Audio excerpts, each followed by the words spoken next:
अस्सलामु अलैकुम वरहमतुल्लाहि वबरकातुहू। उम्मीद करता हूँ कि देखने वाले सारे बख़ैर व आफ़ियत होंगे। पिछले दिनों मेरे मामू ने मुझे कॉल की और कहा कि हमारे गाँव में एक प्राइवेट हॉस्पिटल है, वहाँ पे एक बच्चा अभी हॉस्पिटल लाया गया और डॉक्टर साहिब या जो ऑन ड्यूटी स्टाफ़ था, उसने उनको एक इंजेक्शन लगाया और इंजेक्शन लगाने के कुछ ही लम्हे बाद बच्चे की डेथ हो गई। तो ये गलत इंजेक्शन लगाया या कोरोना का इंजेक्शन लगाया, जिस तरह की यहाँ पे मिथ या एक आप कहें कि एक मतलब बदगुमानी एकदम से पैदा हो जाती है कि पता नहीं कौन-सा इंजेक्शन डॉक्टर साहब ने लगा लिया। तो उसके ऊपर फिर ये झगड़ा भी शुरू हो जाता है और सारे मसले-मसाइल शुरू हो जाते हैं। तो वो मुझे कह रहे थे कि बच्चे को गलत इंजेक्शन लगा है और चूँकि वो पुलिस के महकमे से ताल्लुक़ रखते हैं, तो वो कहते हैं कि हम अभी यहाँ पे पहुँचे हुए हैं और यहाँ पे ये हिसाब है। तो मुझसे वो कन्फर्मेशन के लिए कॉल कर रहे थे कि क्या इस तरह का कोई मतलब इस तरह की गलती की वज़ह से किसी की जान इतनी जल्दी जा सकती है? क्योंकि बच्चा बिल्कुल ठीक था। तो जब मैंने फर्दर इन्वेस्टिगेट किया, मतलब उनको कहा कि यहाँ पे कोई अगर इस तरह का बंदा जो कि क्वालिफ़ाइड बंदा है, मेरी किसी से बात करवा दें। तो जब उन्होंने बात की तो पता चला कि वहाँ पे एक छोटी-सी मिस्टेक की वज़ह से एक प्यारे से बच्चे की जान चली गई और वो मिस्टेक ये थी कि जो वहाँ पे जो स्टाफ़ था, हो सकता है क्वालिफ़ाइड हो या नॉन क्वालिफ़ाइड हो, क्योंकि पेरिफेरी है तो किसी किस्म का स्टाफ़ भी वहाँ पे हो सकता है ऑन ड्यूटी और था भी प्राइवेट हॉस्पिटल। अब नहीं पता कि वहाँ पे मैट्रिक पास था या कि मतलब proper professional health care professional बंदा था। तो वो उसने जो है ना वो आईवी इंजेक्शन जो कि रग में लगता है, वो आईएम तो लगाया जा सकता है। लेकिन इसने ये किया था कि इसने आईएम जो कि इंट्रामस्कुलर या आप कहें कि गोश्त का इंजेक्शन होता है और वो इसने जो है ना रग में लगा लिया। तो वो रग पे लगाने की वजह से, क्योंकि उसकी जो आप कहें कि जो उसके अंदर एक्सिपिएंट्स या जो उसकी मैन्युफैक्चरिंग होती है, वो इस तरह की होती है कि वो खून के साथ उसकी मैचिंग नहीं बनती, जिसकी वजह से फ़ौरन जो है ना कॉम्प्लिकेशन आके क्लॉट वगैरह बन के डेथ हो जाती है। तो ये जो है ना ये एक सिंपल सा एक मतलब जो हादसा था, उसकी वजह से मतलब मुझे लगा कि ये एक सिंपल सी मतलब आप कहें कि एक छोटी-सी लाइल्मी है, लेकिन उसकी वजह से इतनी बड़ा नुकसान जो है ना वो उठाना पड़ सकता है। तो मेरा उस बेस पे मुझे ये आज की वीडियो का बनाने की जो है ना मुझे ज़रूरत महसूस हुई कि मैंने कहा, ये हमारी पेरिफेरी और ये जो मतलब पेरिफेरी क्या, आप शहर के अंदर भी इस तरह के बहुत से लोग जिनका मेडिकल से कोई कंसर्न नहीं या कि आप कहें कि मेडिकल की फ़ील्ड के साथ उनका रोज़मर्रा का इतना कोई एनकाउंटर नहीं। तो वो लोग भी सिंपल-सिंपल सी गलतियाँ कर जाते हैं। दूसरा मेरा इस वीडियो को बनाने का एक मकसद और भी था कि पिछले दिनों एक नोटिफ़िकेशन जो कि आप तस्वीर में देख भी सकते हैं, ये एक इंजेक्शन है जो कि स्पाइनल इंजेक्शन है, सेंसोकेन। अब इसका एक बैच नंबर जो है ना रिकॉल हुआ है। अब ये बैच नंबर रिकॉल इसलिए हुआ है कि कराची के और इस्लामाबाद के कुछ नामवर हॉस्पिटल्स हैं, वहाँ पे उन हॉस्पिटल में जो है ना ये जब इंजेक्शन पेशेंट्स को लगा है तो उसके कुछ एडवर्स इवेंट्स सामने आए हैं। आप ये कहें कि वो इफ़ेक्ट्स पेशेंट के ऊपर आए हैं जो कि इसके जो है ना हमें रिक्वायर्ड नहीं होते। तो वो इवेंट्स आने के बाद जो है ना उन्होंने जो है ना एक नोटिफ़िकेशन के थ्रू इसको रिकॉल कर दिया। अब ये तो हॉस्पिटल के अंदर या जहाँ पे फार्मेसीज़ के अंदर हो वहाँ से तो डिस्ट्रीब्यूशन उठा लेता है, लेकिन जिस बंदे ने खरीद के घर पे रखी हो, तो वो पेशेंट को अगर पता ही ना हो कि ये मेरा बैच नंबर जो इन्होंने रिकॉल किया है, ये बैच नंबर मेरा सेम है। तो वो उसको अगर यूज़ कर ले तो ये मतलब ये एडवर्स इवेंट्स जो है ना वो भी फेस कर सकता है। तो इसलिए दूसरा मकसद मेरा इस वीडियो को बनाने का ये था कि कम से कम हमें जो है ना हमारी जो मेडिसिन है उसके ऊपर कौन-कौन सी लाज़मी जो इल्म है वो हमें होना चाहिए कि वो कम से कम हम उसकी वज़ह से किसी भी बड़े हादसे से बच सकें। और ये बहुत सिंपल है। आप इस वीडियो के एंड तक जुड़े रहें। इंशाअल्लाह वल अज़ीज़ ये जो आपके 5 से 7 मिनट हैं, ये आपको इतना नॉलेज ज़रूर दे देंगे कि कम से कम आप इतने बड़े ब्लंडर से या इतनी बड़ी मिस्टेक से अपने आप को, अपनी फैमिली वालों को बचा सकेंगे। तो सबसे पहले हम आते हैं, हमारे पास 3 किस्म की पैकिंग होती है मेडिसिन्स के अंदर या मेडिसिन की ट्रांसपोर्टेशन के अंदर। सबसे पहले होती है हमारी प्राइमरी पैकिंग। मेडिसिन्स की हमारी 3 पैकिंग में सबसे पहले आ जाती है प्राइमरी पैकिंग। प्राइमरी पैकिंग हमारी वो पैकिंग है जिसमें हमारी जो है ना वो मेडिसिन या आप कहें गोली या कैप्सूल की डायरेक्ट जो है ना वो उसके साथ कॉन्टैक्ट हो। लाइक आप ये देख सकते हैं तस्वीर में, ये जो हमारे पास ये जो ये सामने नज़र आ रहा है, ये पलता हम जिसको अपनी ज़ुबान में बोलते हैं पलता। तो ये जो है ना वो डिस्प्रिन का पलता हो गया या कि एवियन का पलता हो गया, या अब ये जो पलता है ना ये हमारे पास जो है ना ये प्राइमरी पैकिंग है। दूसरी पैकिंग हमारी होती है जो कि सेकेंडरी पैकिंग होती है। आपकी जो है ना वो नॉलेज के लिए जो सबसे ज़्यादा जो आपको कहें कि इन्फॉर्मेशन जो आपकी मेडिसिन्स के जो आप लेके जा रहे हैं उसके बारे में जो मैक्सिमम नॉलेज जो लिखा मतलब जो इन्फॉर्मेशन लिखी होती है, वो आपकी सेकेंडरी पैकिंग के ऊपर होती है। और फिर टर्शरी पैकिंग या आप कहें कि जो तीसरी किस्म की पैकिंग है, उसमें ये होता है कि आपके जो है ना यही मेडिसिन्स कॉटन में रखे जाते हैं।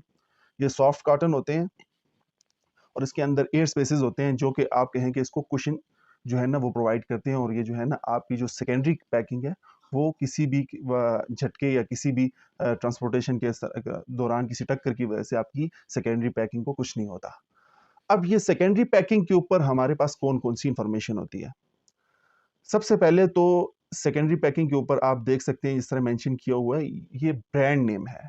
ब्रांड नेम एक्चुअली किसी भी कंपनी का वो नाम जो उसने अपनी प्रोडक्ट की शिनाख्त के लिए दिया होता है।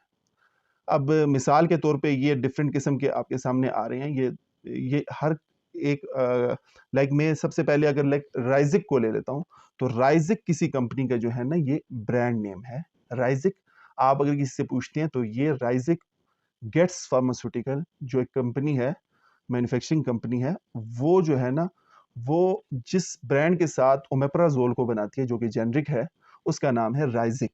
तो राइजिक ब्रांड हो गया। दूसरा आपके पास जो नीचे लिखा हुआ आ रहा है ओमेप्राजोल, ये बेसिकली आपका जेनरिक है जिसको हम केमिकल फार्मूला कहते हैं। आपकी डिजीज के अगेंस्ट जो फार्मूला काम कर रहा होता है वो आपका जेनरिक होता है। बाज़ औक़ात अब यहाँ पे अब मिस्टेक क्या हो रही होती है कि बाज़ औक़ात अब जिस तरह की आपने ये डेंगू के दिनों में, जिस तरह मैंने अपनी पिछली वीडियो में भी डिस्कस किया कि डेंगू के दिनों में सारे पेशेंट्स जो है ना वो एक मेडिसिन्स के पीछे भाग रहे हैं कि पैनाडोल पैनाडोल पैनाडोल, और पैनाडोल की डिमांड इतनी ज़्यादा है कि उसकी वजह से वो अपनी अवेलेबिलिटी इंश्योर नहीं कर पाए, तो उसकी वजह से मार्केट के अंदर शॉर्टेज हो गई। और शॉर्टेज की वजह से अब पेशेंट्स को आप कहें कि लाइल्मी की वजह से ही वो कहें कि बस बुखार के लिए सिर्फ पैनाडोल है। हालांकि पैनाडोल जो है ना, अभी मैंने बताया, ये आपका ब्रांड नेम है, ये उस कंपनी ने अपने लिए एक ब्रांड नेम रखा है। इसका जो फार्मूला है या जेनरिक है वो पैरासिटामोल है। और पैरासिटामोल के साथ आप कोई भी मेडिसिन ले सकते हैं, लाइक कैल्पोल हो गया, पेट्रोल हो गया, या और कोई मेडिसिन जिसके अंदर पैरासिटामोल हो तो वो आप ले सकते हैं। तो दूसरी जो चीज है वो है जेनरिक। इसके साथ तीसरी चीज जो आ जाती है वो है हमारे पास उसकी स्ट्रेंथ।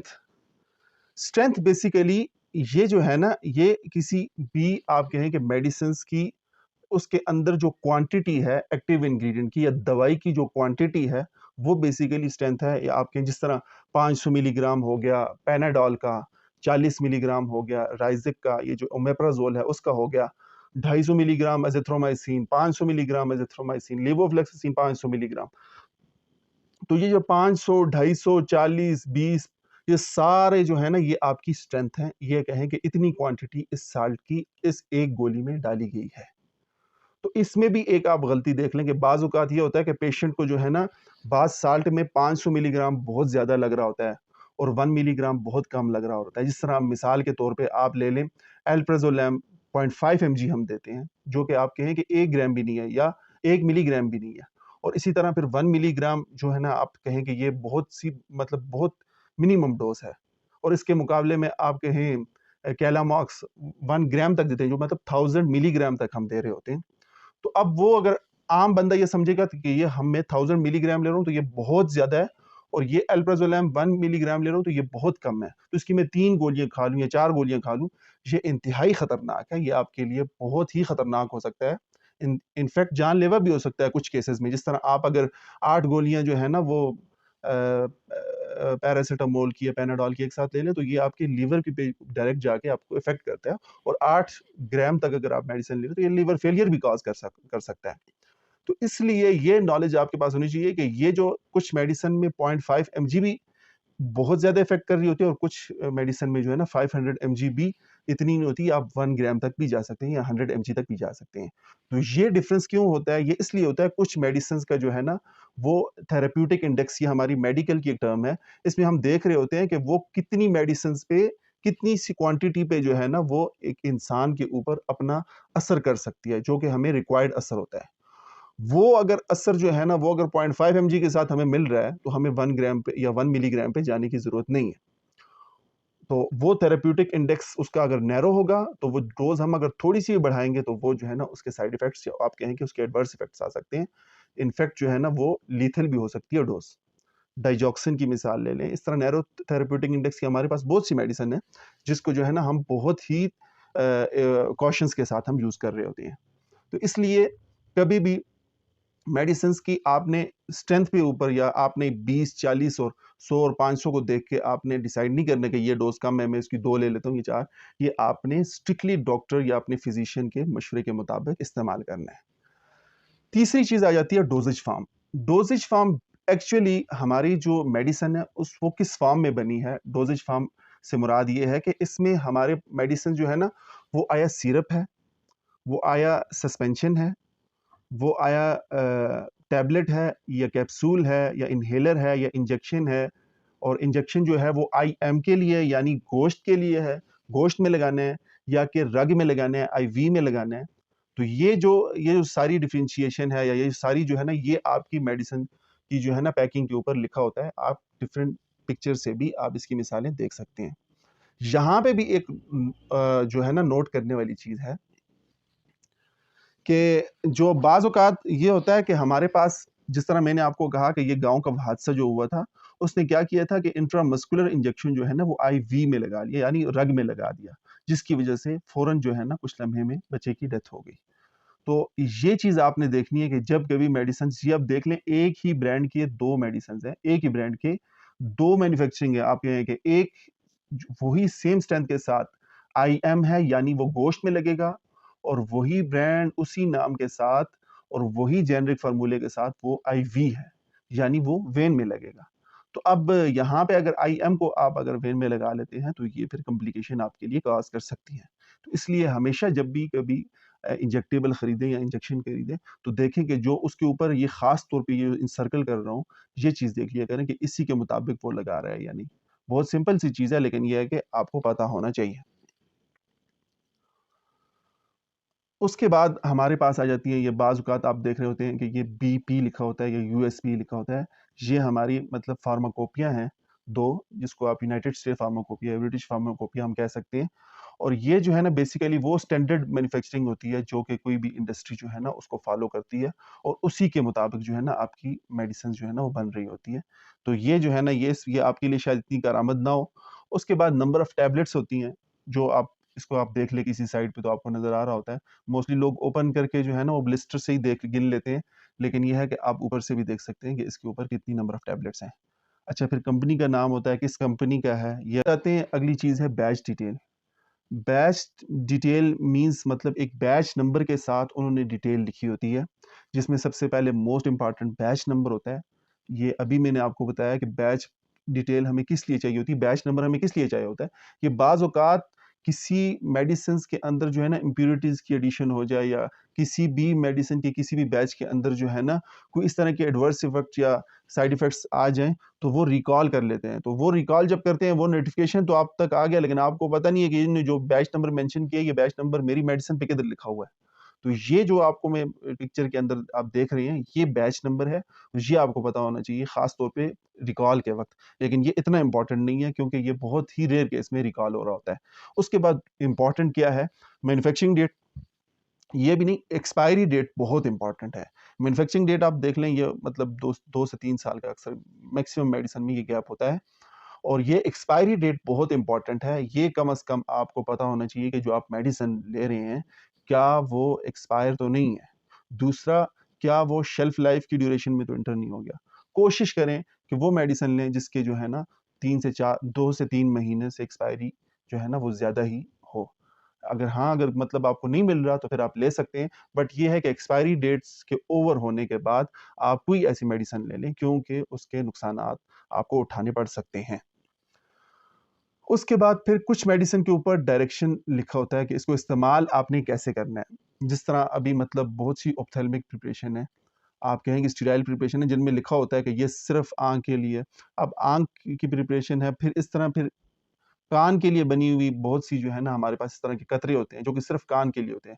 गलती से अगर आपने उसको आँख में डाल दिया तो उसकी कॉम्प्लिकेशन हो सकती है। फिर इस तरह की बहुत सी मेडिसिन है जो कि एक्सटर्नल यूज़ के लिए होती हैं। जिस तरह मिसाल के तौर पे आप पॉलीफेक्स ले लें, एक आँख के लिए है और एक जो है ना वो एक्सटर्नल यूज़ के लिए है। और गलती से अगर आपने पॉलीफेक्स के नाम की वज़ह से आपने अगर जो हमारी एक्सटर्नल यूज़ की है, उसको अगर आपने आँख में लगा दिया, तो ये जो है ना बड़े सीवियर कॉम्प्लिकेशन आपको आ सकते हैं। तो इसलिए आपको ये पता होना चाहिए जो मेडिसिन है उसके ऊपर डायरेक्शन क्या है।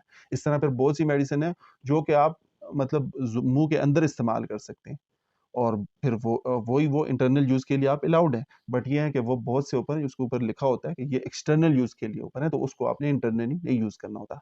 तो ये डायरेक्शन ऑफ यूज़ जो है ना ये इम्पोर्टेंट है और ये भी आपको पता होना चाहिए कि कौन-सी मेडिसिन किस तरह इस्तेमाल करनी है। उसके बाद आ जाता है स्टोरेज कंडीशन। स्टोरेज कंडीशन बहुत इम्पोर्टेंट है कि आप देखें कि आप जो मेडिसिन खरीद रहे हैं, इसकी स्टोरेज कंडीशन उन्होंने क्या लिखी है। यानी उसको किस टेम्परेचर पे स्टोर करना है और आप जहाँ से ले रहे हैं क्या उन्होंने उसी टेम्परेचर पे आपकी ये मेडिसिन रखी हुई थी या नहीं। लाइक आप इंसुलिन ले रहे हैं, इंसुलिन इंसुलिन के लिए आप 2 टू 8 जो है ना सेंटीग्रेड, ये जो है ना आप कहें कि कोल्ड चेन मेंटेनेंस ज़रूरी है। इसको आपने जो है ना वो रूम टेम्परेचर में नहीं रख सकते। या कि आप मतलब ठंडे एरिया में भी 10-12 अगर सेंटीग्रेड है, फिर भी इसकी एफिकेसी कंप्रोमाइज़ हो रही होती है। इसको आपने हर हाल में 2 से 8 सेंटीग्रेड तक लेना। तो आप जिस फार्मेसी से ले रहे हैं, तो आप देखेंगे क्या उसने फ्रिज के अंदर टेम्परेचर जो है ना वो मेंटेन रखा हुआ था या नहीं? ज़रूर देखें। अब जिस तरह अब एक बंदा है, वो मोटरसाइकिल पे जा रहा है और अचानक से अल्लाह ना करे किसी भी हादसे की वजह से वो गिर जाता है और रोड पे वो मतलब जो है ना वो उसकी स्किन जो है ना वो रब हो जाती है। तो उसको एक इंजेक्शन लगता है जिसको हम कहते हैं टेटनस। अब इसकी स्टोरेज कंडीशन ये है कि ये आपको कोल्ड चेन मेंटेनेंस इसकी करनी होती है।